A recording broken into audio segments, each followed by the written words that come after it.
श्री कृष्ण द्वारा अर्जुन को दिए हुए गीता के संदेश के कुछ सुंदर तथ्य। बुद्धि संपन्न पंडित जन जिनके प्राण चले गए हैं उनके लिए तथा जिनके प्राण नहीं गए हैं उनके लिए भी शोक नहीं करते, क्योंकि वे भी मर जाएंगे।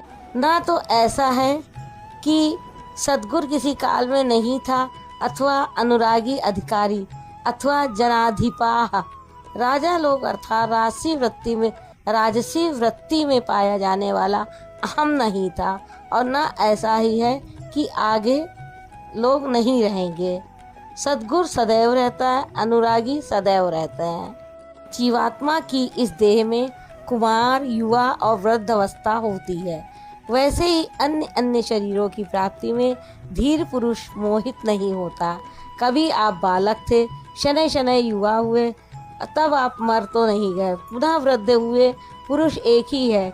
उसी प्रकार लेश मात्र भी दरार नए देह की प्राप्ति, तब आप मर तो नहीं गए, पुनः वृद्ध हुए, पुरुष एक ही है। उसी प्रकार लेश मात्र भी दरार नए देह की प्राप्ति पर नहीं पड़ती।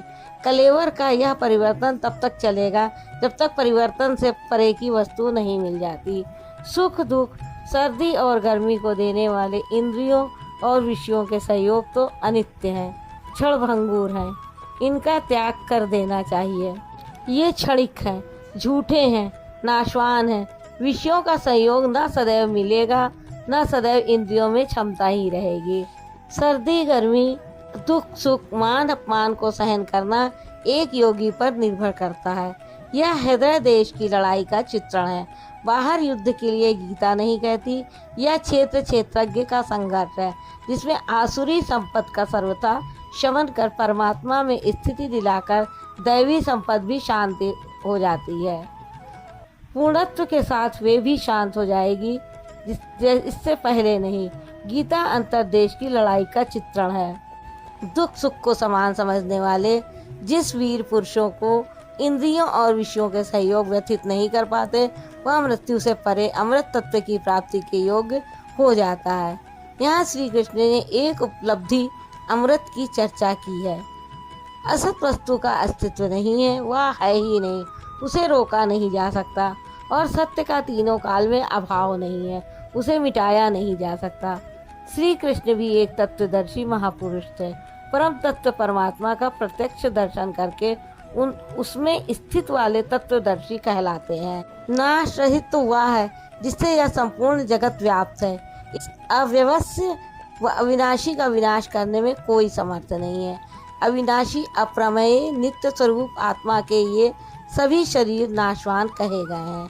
आत्मा ही अमृत है, आत्मा ही अविनाशी है, जिसका तीनों काल में नाश नहीं होता। आत्मा ही सत्य है, शरीर नाशवान है, यही असत्य है, जिसका तीनों काल में अस्तित्व नहीं है। शरीर नाशवान है, शरीर जो असत्य है, जिसका अस्तित्व नहीं है, जिसे रोका नहीं जा सकता। श्री कृष्ण स्वयं कहते हैं कि जो केवल शरीर के लिए ही पचता है, श्रम करता है, वह अविवेकी और मूढ़ बुद्धि है। वह पापायु पुरुष व्यर्थ ही जीता है। अनुरागी के लिए इष्ट सदैव रथी बनकर साथ में रहते हैं, सखा की भांति उसका मार्गदर्शन करते हैं। शरीर तो आवरण है, रहने का मकान है, उसमें रहने वाला अनुराग पूरित आत्मा है। भौतिक युद्ध मारने काटने से शरीरों का अंत नहीं होता। यह शरीर छूटेगा तो आत्मा दूसरा शरीर धारण कर लेगा। इसी संदर्भ में श्री कृष्ण कह चुके हैं कि जिस प्रकार बाल्यकाल से युवा या वृद्धावस्था आती है, उसी प्रकार देहांतर की प्राप्ति होती है। शरीर काटेंगे तो जीवात्मा नया वस्त्र बदल लेगा। शरीर संस्कारों के आश्रित है और संस्कार मन पर आश्रित है। सर्वथा निरोध होना, अचल स्थिर ठहरना और अंतिम संस्कार का विलय एक ही क्रिया है। संस्कारों की सतह का टूट जाना ही शरीरों का अंत है। इसे तोड़ने के लिए आपको आराधना करनी होगी, जिसे श्री कृष्ण ने कर्म या निष्काम कर्मयोग की संज्ञा दी है। यह युद्ध सजातीय विजातीय प्रवृत्तियों का है, अंतर्देश में है। राधे राधे।